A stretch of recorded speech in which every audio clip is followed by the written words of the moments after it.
નમસ્કાર દર્શક મિત્રો, આપની સાથે હું ભગવતી વિશાવડિયા. अब तक બુલેટિનમાં આપનું હાર્દિક સ્વાગત કરું છું.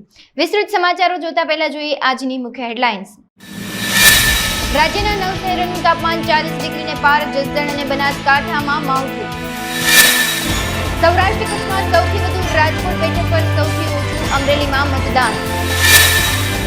એસ્ટ્રાઝેનેકા કંપનીએ કોરોનાની રસી કોવિશિલ્ડને પાછી ખેંચી. સમાચારો જોઈએ વિસ્તૃતમાં. ગુજરાતના વાતાવરણમાં પલટો આવ્યો છે. એક તરફ હીટવેવની આગાહી છે તો બીજી તરફ ઘણી ખરી જગ્યાએ વરસાદ આવ્યો છે. ગુજરાતમાં હીટવેવની આગાહી, તે વચ્ચે ગુજરાતના વાતાવરણમાં મોટો પલટો આવ્યો છે. માવઠાની કોઈ આગાહી વગર જ જસદણમાં સાંજે 8 કલાકની આસપાસ વીજળીના જોરદાર ચમકારા સાથે ધોધમાર વરસાદ પડ્યો હતો. હજી 12 અને 13 મેના રોજ સામાન્ય વરસાદની શક્યતા આગાહી હવામાન વિભાગે વ્યક્ત કરી છે. 20 મેથી ફરી ગરમી વધશે. આજે અમદાવાદ અને ગાંધીનગરમાં 42 ડિગ્રી મહત્તમ તાપમાન જોવા મળ્યું હતું. આ સાથે જ વડોદરા, રાજકોટમાં 41 ડિગ્રી તાપમાન રહે તેવી શક્યતા વ્યક્ત કરવામાં આવી હતી. લોકસભાની ચૂંટણીમાં ગુજરાતની 25 બેઠકો માટે સરેરાશ 59.49% જેટલું મતદાન થયું છે. 2019ની સરખામણીએ મતદાનની ટકાવારીમાં 5%નો ઘટાડો નોંધાયો છે. સૌરાષ્ટ્ર કચ્છની 8 બેઠકો પૈકી સૌથી વધુ મતદાન રાજકોટ બેઠક પર થયું છે, જ્યારે સૌથી ઓછું મતદાન અમરેલી બેઠક પર થયું છે. બેલેટ પેપરની ગણતરી કર્યા બાદ મતદાનની ટકાવારીમાં થોડો ફેરફાર થવાની સંભાવના છે. નીચા મતદાને ભાજપ અને કોંગ્રેસ બંને પક્ષની ચિંતામાં વધારો કરી દીધો છે. વર્ષ 2019માં યોજાયેલી ગુજરાત લોકસભાની ચૂંટણીમાં ગુજરાતની 26 બેઠકો પર સરેરાશ 64.12% જેટલું મતદાન થયું હતું. આ વખતે 59.49% મતદાન થયું હોવાનું નોંધાયું છે.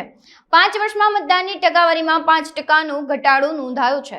આ અસરને લઈને ઉભા થયેલા પ્રશ્નો વચ્ચે એસ્ટ્રાઝેનેકાએ કોવિડ-19 રસી પાછી ખેંચી લેવાનો નિર્ણય કર્યો છે. કંપનીએ કહ્યું છે કે તે યુરોપમાંથી વેક્ઝાવેરિયાની રસી પાછી ખેંચી લેવાની સાથે આગળ વધશે. જોકે એસ્ટ્રાઝેનેકાએ રસી પાછી ખેંચી લેવાનું અલગ કારણ આપ્યું છે. કંપનીનું કહેવું છે કે રોગચાળા પછી જે રીતે કોવિડની રસી સપ્લાય કરવામાં આવી હતી, બજારમાં જરૂરિયાત કરતાં વધુ રસી હતી, તેથી કંપનીએ રસી પાછી ખેંચી લેવાનો નિર્ણય લીધો છે. રાજકોટ ખાતે ચૂંટણી પૂર્ણ થયા બાદ ભાજપ ઉમેદવાર પરસોત્તમ રૂપાલાએ પત્રકાર પરિષદ યોજી હતી. તેમાં તેમણે જણાવ્યું હતું કે મારી 40 વર્ષની રાજકીય કારકિર્દીમાં સૌથી કઠિન દોરમાંથી હું પસાર થઈ રહ્યો છું.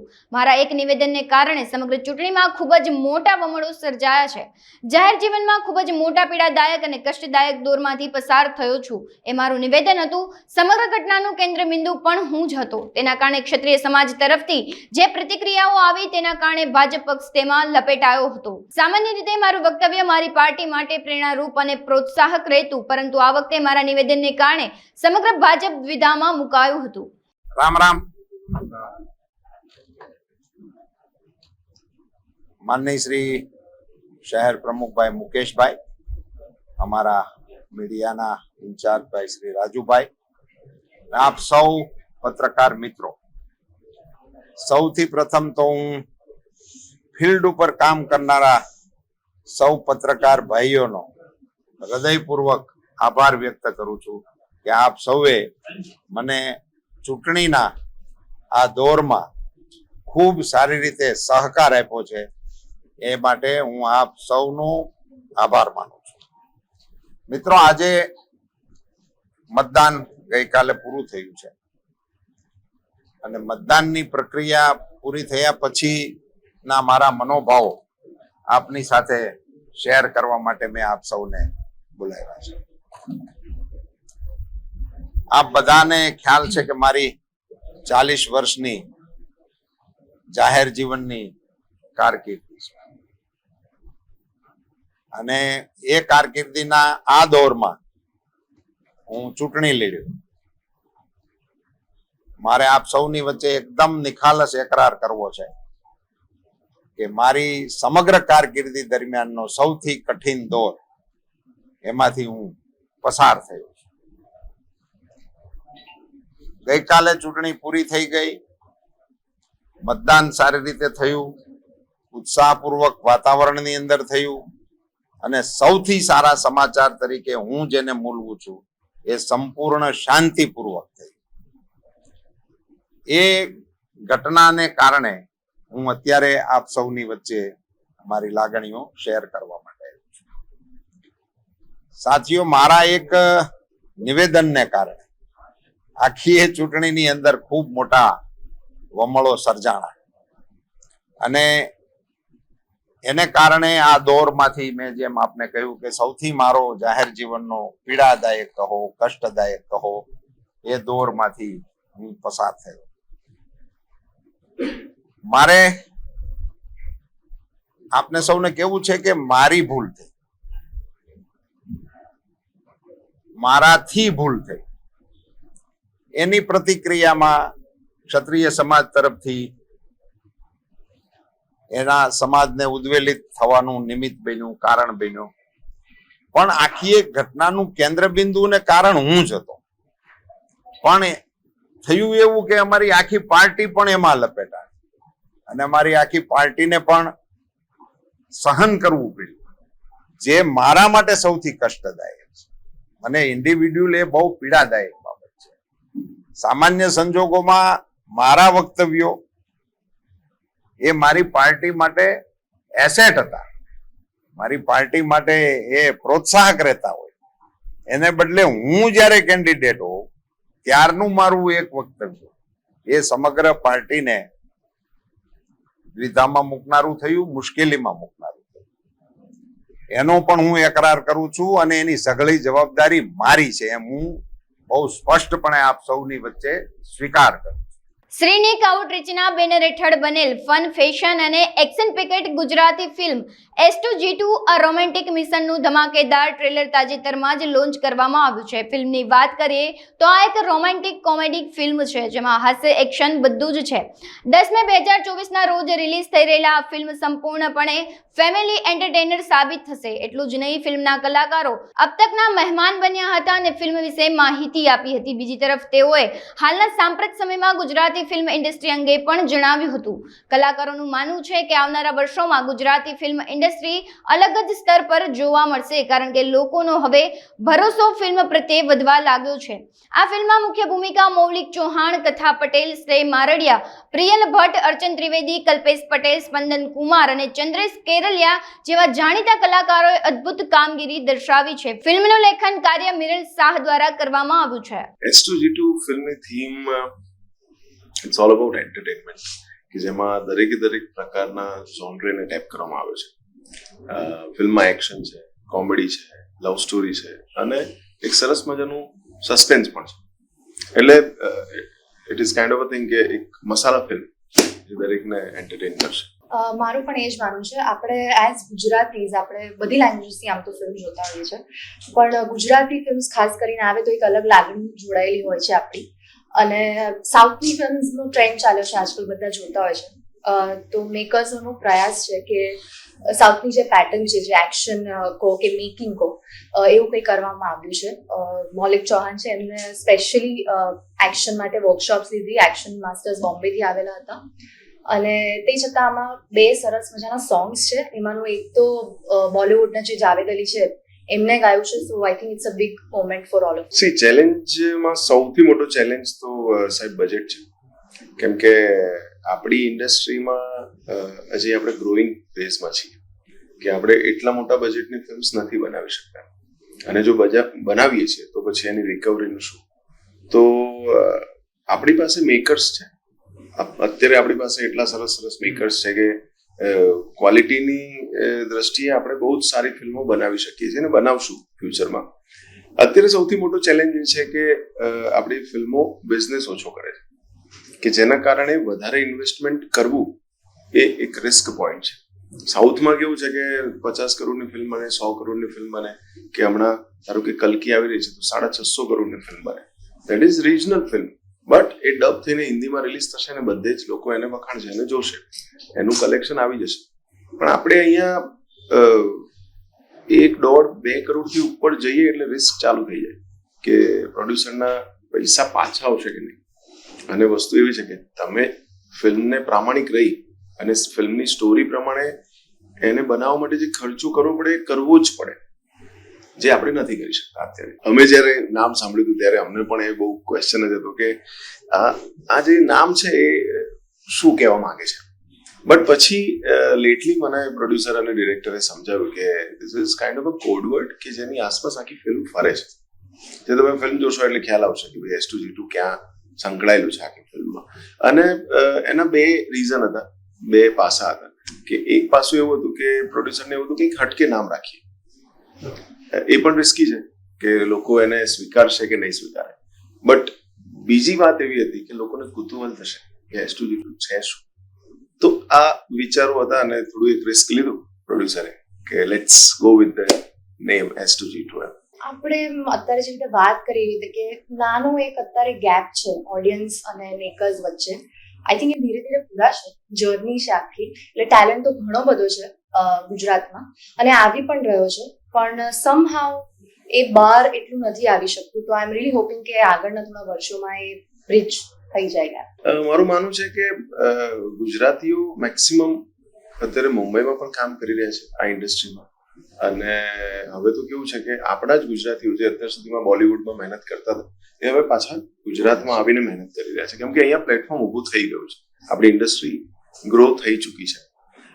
ટેલેન્ટની વાત કરું ને તો આપણા ઘણા બધા ટેલેન્ટેડ લોકો છે જેમણે બોલિવૂડમાં નામ કરી દીધું છે. પ્રતિક ગાંધી સર છે કે હમણાં જાનકી ગોડીવાલાની ફિલ્મ આવી શેતાન. તો આપણા માટે બહુ પ્રાઉડની વાત છે કે એ લોકોને પ્લેટફોર્મ મળ્યું.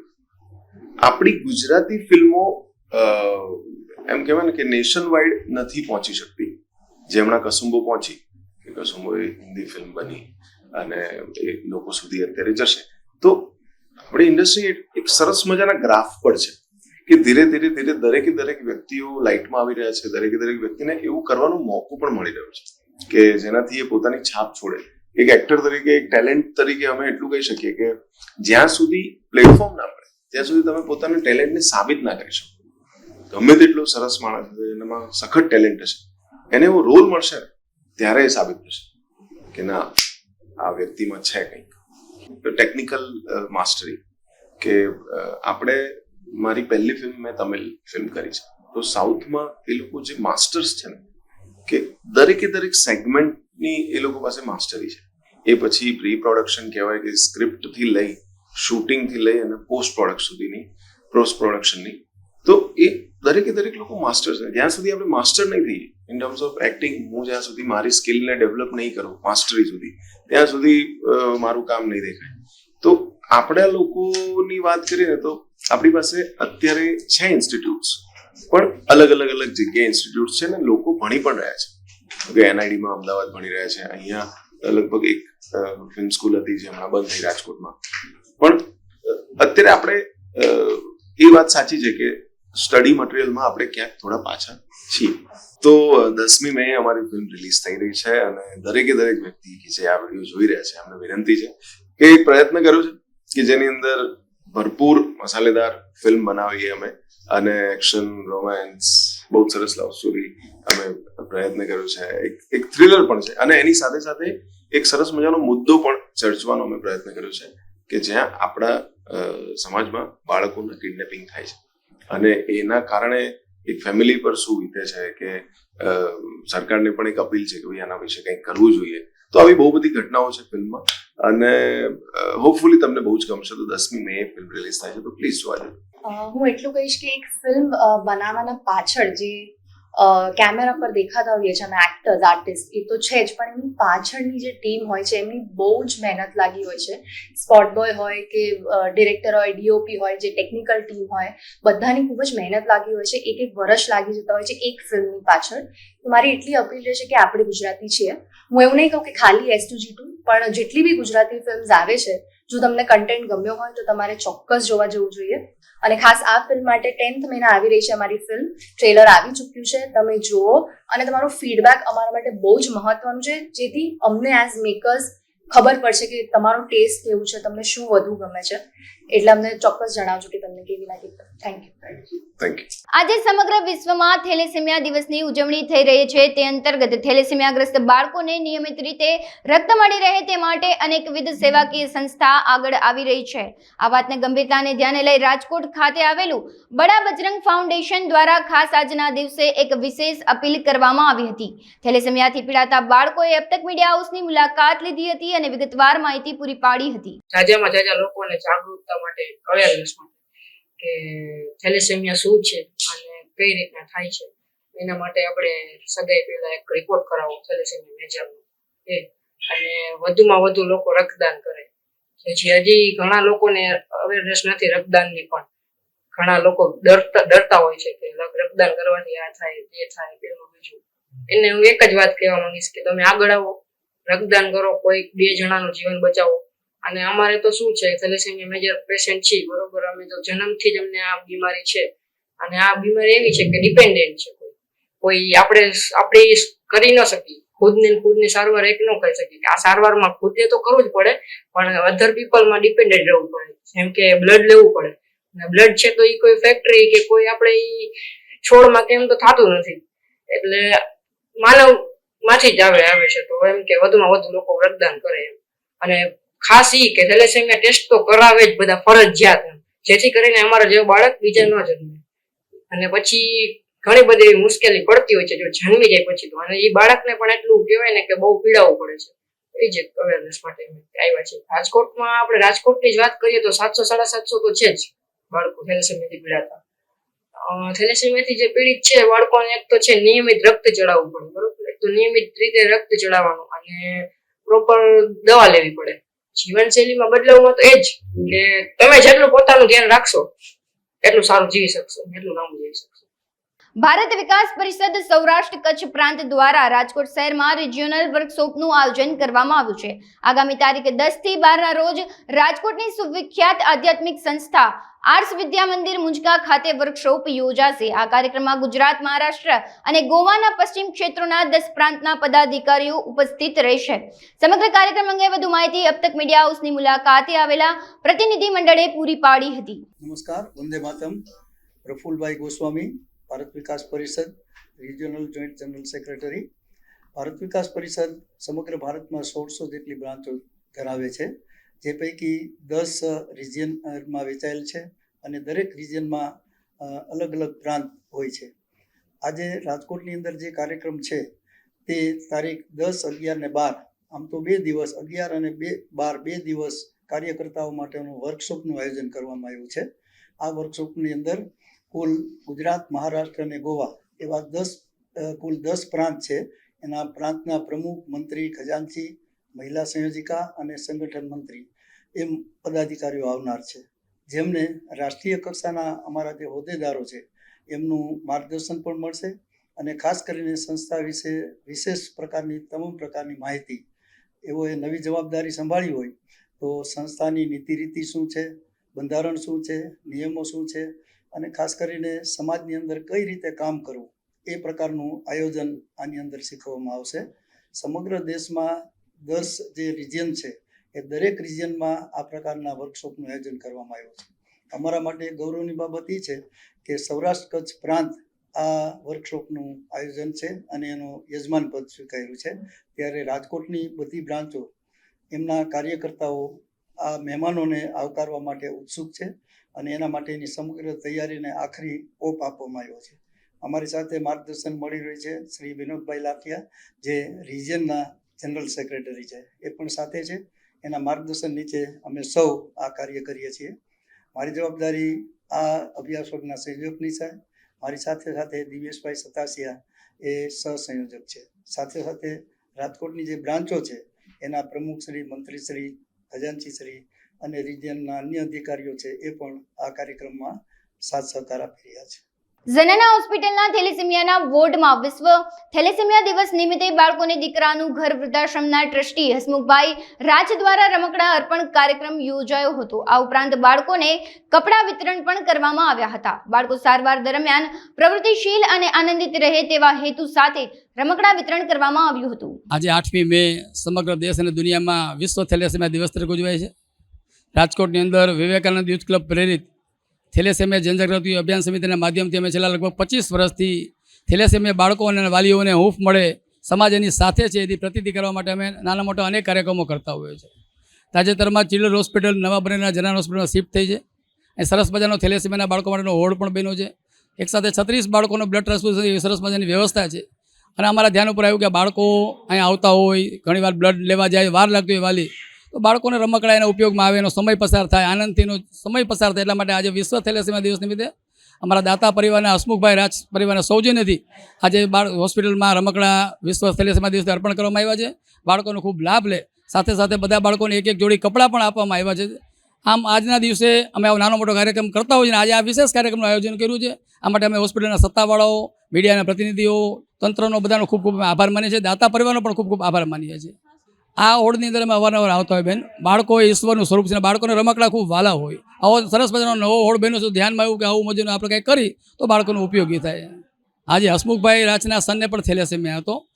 એનું 1990માં જતીનનું અવસાન થયું. ત્યાંથી જતીન હસુભાઈ એવું નક્કી કે આ બધા જ બાળકોએ મારા જતીન છે એમ સમજીને પોતે અમારી સાથે ખૂબ સેવા એના માધ્યમથી આ પ્રવૃત્તિ અમે શીખ્યા છીએ. વિશેષ અમે રસ લેતા થયા છીએ અને અત્યારે હસમુખભાઈ અમારા ટ્રસ્ટના પણ ટ્રસ્ટી છે અને અમારી સાથે રહીને અમે આવી પ્રવૃત્તિ કરતા હોઈએ છીએ. આઈશ્રી જાહલમાં મોગલધામ આશ્રમ ખાતે આવતીકાલથી 17 મે સુધી રામચરિત્ર માનસ જ્ઞાન યજ્ઞનું જાજરમાન આયોજન કરવામાં આવ્યું છે. આ તકે આયોજકોએ અબ તક મીડિયા હાઉસની મુલાકાત લીધી હતી. એટલું જ નહીં, તેઓએ રામચરિત માનસ જ્ઞાન યજ્ઞ અંગે વિગતવાર માહિતી પણ આપી હતી. તેઓએ જણાવ્યું હતું કે આ કથા ગાયોના લાભાર્થે યોજવામાં આવી છે, જેમાં પ્રતિ દિવસ 2 થી 3 હજાર લોકો કથાનું રસપાન કરી પ્રસાદનો લાભ લેશે. આવતીકાલે સવારે 7 વાગે પોથી યાત્રા છે અને પોથી યાત્રામાં આપણે હાથીની અંબાડીએ પોથી રાખી અને 3-4 ગામના ધુવાડાબંધ લોકો સાથે ઢોલ નગારા બેનની સુરાવલી સાથે પોથી યાત્રાનું આયોજન કર્યું છે. આપણે ગાયોના લાભાર્થે માકડ ગામની 80 થી 100 ગાયોના લાભાર્થે છે. જહાલમાંની પ્રેરણાથી મોગલધામ ખરેડા મેં તમને કીધું એમ 4 થી 5 ગામ આજુબાજુના ધુવાડાબંધ છે એટલે બપોર સાંજ 8 થી 10 હજાર લોકો મહાપ્રસાદનો પણ લાભ લેશે. આમાં આપણે રામ જન્મોત્સવ છે, શિવ જન્મોત્સવ છે અને બ્લડ ડોનેશન કેમ્પનું આયોજન 12-13 તારીખની આસપાસ છે. રોજ કથા સ્થળે કથા સમયે 4 થી 5 હજાર લોકો હશે એટલે અપેક્ષા છે કે 1000 થી 1500 બોટલ. ભુજ ખાતે અતિ વિકસિત ગણાતા વિસ્તારમાં આવેલ અક્ષર રેસિડેન્સી ખાતે મહિલા મંડળ તથા સોસાયટી વાસીઓના સહયોગથી શ્રીમદ ભાગવત કથા યોજાઈ હતી. ભવ્ય સંતવાણી સહિત અનેકવિધ કાર્યક્રમ પણ યોજાયા હતા.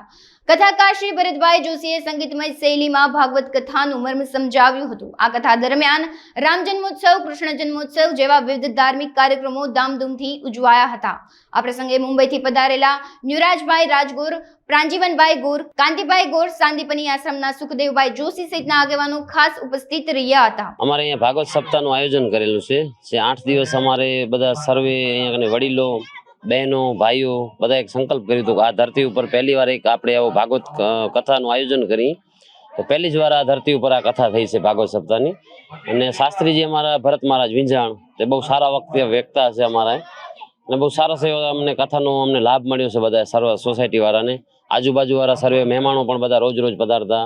રહેવાસી અક્ષર રેસિડેન્સી ત્યારે અમને જે અત્યારે જે પિતૃના મોક્ષાર્થે બ્રાહ્મણો દ્વારા વિંજાણના જે વક્તા શ્રી ભરતભાઈ દ્વારા આ કથાનું આયોજન કરેલ છે અને એમાં 7 પોથીની કથા બેસાડેલી છે. ત્યારે રોજ સત્સંગ ચાલુ, પછી ધાર્મિક પ્રવૃત્તિઓ ચાલુ અને આજનો આ 7મો દિવસ સુદામા ચરિત્રથી એ પૂર્ણ થયેલ છે અને આ ધરતી ઉપર પ્રથમ કથા છે. અને એ પછી રોજનું જમણ આવતીકાલે અમે પૂર્ણાહુતિ રૂપે યજ્ઞ હોમ હવનથી રાખેલ છે. અમારા પ્રમુખ શ્રી રાજેન્દ્રસિંહ તથા ઉપપ્રમુખ શ્રી અલ્પેશભાઈ સોમૈયા અને મહિલા મંડળ સત્સંગનો ખૂબ જ અને અક્ષરશ્રી સર્વે પરિવારનો ખૂબ જ ફાળો છે. અસ્તુ, જય માતા. અમે 1-5 થી 8-5 શ્રીમદ ભાગવત સપ્તાહનું આયોજન કરેલ છે, જેમાં રોજ રાત્રિના પ્રોગ્રામ પણ રાખેલા હતા. સત્સંગ મંડળે પણ ખૂબ સારો સહયોગ આપ્યો છે. સોસાયટીના રહેવાસીઓ પણ ખૂબ સારો સહયોગ આપ્યો છે, જેમાં આગેવાન પણ બધા આવ્યા હતા, મહેમાનો પણ આવ્યા છે અને ખૂબ સારી રીતે આ કથાનું આયોજન કરેલ છે. આ કથા દરમિયાન 7 પોથીઓ રાખેલ છે. સંતવાણી દાંડિયા રસ બધાનું આયોજન કરેલ છે અને આ કથા દરમિયાન રોજ સાંજે મહાપ્રસાદ પણ રાખેલ છે અને સાથે સાથે ધાર્મિક પ્રવૃત્તિઓ પણ રોજ ચાલુ છે. ગાયોને ઘાસચારો, કૂતરાઓને રોટલો, દૂધ, કીડીઓની કીડિયારો એ પણ ધાર્મિક કાર્યો પણ કથા દરમિયાન 7 દિવસ ચાલુ કરવામાં આવ્યું. વ્યક્તિઓના મોક્ષ સાથે આ કાર્ય ચાલુ કરેલ હતું. 2 દિવસ પહેલા સુરતમાં સરતાણા વિસ્તારમાં વૃદ્ધ દંપતીની આપઘાતની ઘટના સામે આવી હતી. જુનીભાઈ ગેડિયા અને તેમની પત્નીએ આપઘાત કર્યો હતો. મળતી માહિતી મુજબ જાણવા મળ્યું છે કે આ વૃદ્ધે પુત્રને કેનેડા મોકલવા માટે 38 લાખનું દેવું કર્યું હતું. કેનેડા જઈને તેમનો પુત્ર દેવું ન ચૂકવતા આ દંપતીએ આપઘાત કર્યાનું સામે આવ્યું છે. અત્રેના સરથાણા પોલીસ સ્ટેશન હદમાં મીરા એવન્યુ ખાતે રહેતા ચુનીભાઈ ભગવાનભાઈ ગેડિયા તથા તેઓના ધર્મપત્ની મુક્તાબેન ચુનીભાઈ ગેડિયાનાઓએ તારીખ 4/5/2024ના રોજ પોતાના જ ફ્લેટની અંદર પોતાના રૂમમાં પંખાના હૂક સાથે બંને વ્યક્તિઓએ દોરડું લગાવી અને સુસાઇડ કરેલ હોય, જે અનુસંધાને સરથાણા પોસ્ટે અકસ્માત મોતનો ગુનો રજીસ્ટર થયેલ છે. સદરુ અકસ્માત ગુનાની તપાસ PSI PN ખાચર લસકાણા ચોકીનાઓ કરી રહેલ છે. સદરુ અકસ્માત મોતના કામે એક સુસાઇડ નોટ મળી આવેલ છે, જે સુસાઇડ નોટમાં મરણ જનાર ચુનીભાઈ ગેડિયાનાઓએ પોતાની હકીકત દર્શાવેલ છે કે પોતાનો દીકરો નામે પિયુષ, જે સુરત ખાતે અગાઉ કાપડના વ્યવસાય સાથે સંકળાયેલ હોય અને તેને કાપડના ધંધામાં દેવું થઈ જતાં પોતાના પિતાશ્રીએ પોતાના સગા સંબંધીઓ પાસેથી પૈસા લઈ અને તે દેવું ચૂકતે કરી આપેલ. ત્યારબાદ આ પિયુષ કેનેડા જતો રહેલ છે અને કેનેડામાં હાલ રહે છે. પરંતુ કેનેડા ગયા પછી પિયુષનું વાણી વર્તન તેના મા બાપ સાથે બદલાઈ જતા અને તે કોઈપણ રીતે સંપર્કમાં ના રહેતા, વાતચીત ના કરતા, તે બાબતનું તેઓને લાગી આવતા પોતાનું તથા પોતાની પત્ની બંને સુસાઇડ કરેલ છે, જે હકીકત તેઓએ ચુનીભાઈ પોતેનાઓએ જે છેલ્લી પોતે ચિઠ્ઠી લખેલ છે એમાં દર્શાવેલ છે. અને આ બાબતની તપાસ તજવીજ હાલ PSI PN ખાચર નાઓ કરી રહેલ. હાલમાં ઉનાળો ભરપૂર રીતે બેટિંગના મૂડમાં હોય તે રીતે ગરમીનો પારો આસમાને પહોંચ્યો છે. જૂનાગઢમાં હાલ 40 થી 45 ડિગ્રીની વચ્ચે જે તાપમાન નોંધાઈ રહ્યું છે, તેના લીધે જનજીવન અસરગ્રસ્ત બન્યું છે. આગામી એક અઠવાડિયા સુધી હજુ પણ ગરમીનો સામનો કરવો પડશે. આગામી એક અઠવાડિયા દરમિયાન તાપમાનનો પારો 40 ડિગ્રીથી ઉપર રહેવાની સંભાવના કૃષિ યુનિવર્સિટીના હવામાન નિષ્ણાંત ધીમંત વગાસિયા દ્વારા વ્યક્ત કરાઈ છે. દર વર્ષે કરતાં આ વર્ષનું તાપમાન મહત્તમ નોંધાયું છે. નમસ્કાર, હું ધીમંત વગાસિયા, જુનાગઢ કૃષિ યુનિવર્સિટી જુનાગઢથી. હાલ જો આપણે તાપમાનની વાત કરીએ તો છેલ્લા 10 દિવસથી જુનાગઢ ખાતે જે તાપમાન છે 40 ડિગ્રીની ઉપર રહેવા પામેલું છે. ગઈકાલની વાત કરીએ તો ગઈકાલે જે મતદાનના દિવસે પણ જુનાગઢમાં તાપમાન છે 42.5 ડિગ્રી સેલ્સિયસ નોંધાવા પામેલું હતું. આ જે તાપમાન છે એ આગામી હજી એક વીક સુધી, એટલે કે 15 મે સુધી હજી પણ એવી શક્યતાઓ છે કે તાપમાનનો પારો છે એ વધારે રહેશે અને 40 ડિગ્રી કરતાં પણ તાપમાન વધારે રહેવાની શક્યતાઓ છે. છેલ્લા વર્ષોની વાત કરીએ તો છેલ્લા 2018 અને 20 આ બે વર્ષ છે કે જેમાં મે મહિનામાં જે તાપમાનના દિવસો છે, જેને આપણે ગરમ દિવસો કહીએ છીએ, એ વધારે જોવા મળેલા હતા. અને જે સરેરાશ તાપમાન છે એ પણ આ 2 વર્ષમાં આપણે 41 ડિગ્રીની આસપાસ નોંધાવા પામેલું હતી. અને છેલ્લા 3 વર્ષ જોઈએ આપણે 19, 20, 21 છે, 22 અને 23 પણ છે. તો 21, 22 ને 23 આ 3 વર્ષ એવા હતા કે જેમાં તાપમાન છે 40 ડિગ્રી કરતાં નીચું રહેવા પામેલું હતું સરેરાશ મે મહિનામાં. પણ આ વર્ષે એવી શક્યતાઓ છે કે જે તાપમાન સરેરાશ છે એ 2024માં 40 ડિગ્રીની ઉપર રહેવાની શક્યતાઓ રહેશે. હાલ જો આપણે જોઈએ તો જુનાગઢ ખાતે મહત્તમ તાપમાન છે એ ઊંચામાં ઊંચું 42.6 ડિગ્રી નોંધાયેલું છે. જે આપણે એમ કહીએ કે રેકોર્ડની વાત તો ન કહી શકીએ, પણ આ સિઝનનું એ ઊંચામાં ઊંચું તાપમાન છે. બાકીના વર્ષોમાં જે તાપમાન છે એ 43.6 ડિગ્રી સેલ્સિયસ પણ જોવા પામેલું હતું અને 44.2 ડિગ્રી પણ આપણે તાપમાન નોંધાયેલું હતું. ગરમી વધવાનું જો પાછળનું કારણ જોઈએ આપણે તો વેસ્ટર્ન ડિસ્ટર્બન્સની જે અસરો હતી એ હાલ હવે આપણે જોવા નથી મળી રહી. તેમજ જે સૂકા પવનો છે અને જે ભેજનું પ્રમાણ છે એ શરૂઆતના દિવસોમાં ઓછું જોવા મળેલું હતું. અને હાલ જે પવનની દિશા છે એ પવનની દિશા વધારે પડતી ઉત્તર અને ઉત્તર પશ્ચિમની રહેવા પામેલી છે, જેના કારણે પણ આ જે તાપમાનનો પારો છે આપને ઊંચો જોવા મળી શકે છે. શ્રી નવા સૂરજ દેવળ મંદિર મુકામે આજરોજ ઉપવાસ પર્વના પ્રથમ દિવસે ચોટીલાના નવા ગામેથી સૂર્યરથ તેમજ ઘોડેસવારોની સાથે શોભાયાત્રાની શરૂઆત કરવામાં આવી હતી, જેમાં રાજવી પરિવારના બળવીર ખાચર તેમજ જયદીપ ખાચર દ્વારા નવા ગામના રામજી મંદિરથી સામૈયા કરી અને વાજતે ગાજતે રથયાત્રાનું મંદિર તરફ પ્રસ્થાન કરાવ્યું હતું, જેમાં મોટી સંખ્યામાં કાઠી દરબારો, સૂર્ય ઉપાસકો અને ઘોડેસવારો ઉમટ્યા હતા.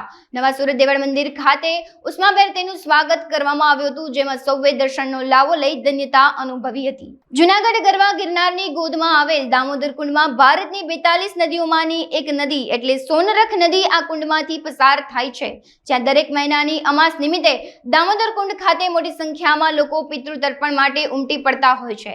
ચૈત્રી માસ અમાસનો દિવસ એટલે પિતૃ મોક્ષાર્થે જલાંજલિ અને તર્પણ માટે મહત્વનો દિવસ ગણી શકાય છે. જ્યારે દામોદર કુંડના ઘાટ ખાતે બ્રાહ્મણો પાસે તર્પણ કરાવે છે અને શ્રદ્ધાથી શ્રદ્ધાળુઓ બ્રાહ્મણોને દાન પુણ્ય અર્પણ કરી ધન્યતા અનુભવે છે. શ્રદ્ધાળુ પિતૃ તર્પણ કરી દામોદર કુંડમાં સ્નાન કરી ધન્યતા અનુભવી રહ્યા છે. સાથે પરિવારની સુખ શાંતિ માટે પ્રાર્થના પણ કરી હતી. યતિન વ્યાસ, દામોદર તીર્થગોળ સમિતિ, દામોદર કુંડ, જુનાગઢ. આજનો દિવસ એક વિશેષ પિતૃનો દિવસ કે ચૈત્ર મહિનો. એક તો ચૈત્ર મહિનો એટલે પિતૃના મોક્ષ માટે આખો મહિનો લોકો પાણી રેડે, નાણ બલિ, પ્રેત બલિ, શ્રાદ્ધ કર્મ આખા દિવસોની અંદર વિશેષ થાય. અને આજનો દિવસ એટલે ચૈત્રી અમાસ. અમાસના દિવસે લોકો પોતાના સ્નેહીજનોને પિતૃને પિતૃ કાર્ય નિદાન કરી અને પીપળ વૃક્ષે જલાંજલિ કરી પોતાના પિતૃને તૃપ્ત કરે છે. અમાસના દિવસે આજે દામોદર તીર્થના ઘાટે ચંદ્ર મેદની પોતાના પિતૃની તૃપ્તિ માટે ઉભરાણી છે. બ્રાહ્મણો પાસે પિતૃ તર્પણ અને પીપળ વૃક્ષે પ્રાચીન પારસ મોક્ષ મીપડે જલ અંજલિ કરી પોતાના પિતૃઓને સદગતિનું કર્મ કરી રહ્યા છે અને પોતાની ઘરની શક્તિ અને શ્રદ્ધા અનુસાર પોતાના પિતૃ પાછળ દાન પુણ્ય અર્પણ કરી પિતૃને સદગતિનું મોક્ષનું કર્મ કરે. આજે ઈચ ચૈત્ર અમાસ ના દિવસે સર્વ જુનાગઢની પ્રેમી જનતા, સર્વ સનાતન ધર્મ જનતાને દામોદર તીર્થગોળ સમિતિ તરફથી આશીર્વચન છે કે ભગવાન ઈશ્વર તમારા સર્વ પિતૃઓને સદગતિ આપે, નિરોગી કાય રાખે, કુળ કુટુંબનું કલ્યાણ થાય, તમારા અન્નધનના ભંડાર ભર્યા રહેવા. અમે હંસાબેન રમેશભાઈ જાદવ, અમે જુનાગઢ આવ્યા છે દામોદરમાં માના પાણી પાવા, તર્પણ કરવા. એને અમાસના દિવસે અમાસનું મહત્વ બહુ હોય, એના કારણે માને તર્પણ કરીને પાણી પાવામાં મોક્ષ કરવામાં આવ્યા. મેઘરજ મામલતદાર કચેરી સામે ચૂંટણી એજન્ટ તરીકે મુકાયેલા હિમાંશુ પટેલ પર હુમલો થયો હતો. આ મામલે પોલીસે 10 થી 12 લોકો સામે ગુનો નોંધ્યો હતો. પોલીસે તપાસ કરી આરોપી રસિકભાઈ કાનાભાઈ ડામોની ધરપકડ કરી છે. સમગ્ર મામલે મેઘરજ પોલીસે આગળની તપાસ હાથ ધરી છે. લોકસભા ચૂંટણી અન્વયે મતદાનની કામગીરી છે સાંજે 6 વાગે પૂર્ણ થઈ અને ત્યારબાદ હિમાંશુભાઈ નરેન્દ્રભાઈ પટેલ કે જેઓ મેઘરજ મુકામે ચૂંટણી એજન્ટ તરીકે પોતાની કામગીરી કરી રહ્યા હતા, એ પૂર્ણ થતાં એ પોતાના એક મિત્ર છે કે જેમને છોડવા ગયેલા અને ત્યાંથી પોતાના મોડાસા મુકામ જે પરત થતા હતા ત્યારે મેઘરજ માલપુર રોડ ઉપર મામલતદાર કચેરી સામે તેમની ઇનોવા ગાડી ઉપર આશરે બાઇક ઉપર 10 થી 12 જણા લાકડીઓના પથ્થરો લઈને આવેલા અને એમણે એમની ગાડી ઉપર હુમલો કરેલો, જેથી ડ્રાઈવરની પાછળની સીટનો જે કાચ છે એ તૂટી ગયો. એક પથ્થર છે એ હિમાંશુભાઈને જમણા હાથ ઉપર વાગી ગયેલ અને એમને લોહી નીકળેલ, એમની સારવાર થઈ ગયેલ છે. અને આ ઘટનાની જાણ થતાં તાત્કાલિક ત્યાં પોલીસ પહોંચી અને તપાસ ચાલુ કરી, જેમાં એક આરોપી છે આઈડેન્ટિફાય થયેલ છે અને એમને અત્યારે રાઉન્ડ અપ કરી અને આગળની તપાસ ચાલુ છે. આઈડેન્ટિફાય અત્યારે એક વિડીયો એવો છે કે આવેલ છે, એ અત્યારે જોઈને હવે ચેક. આરોપી જે એક અત્યારે અમે રાઉન્ડ અપ કરેલો છે એ છે રસિકભાઈ કાનાભાઈ ડામોર. હાલ સમાચારોમાં બસ આટલું જ. વધુ સમાચારો જોવા માટે તમે જોતા રહો અબ તક. નમસ્કાર.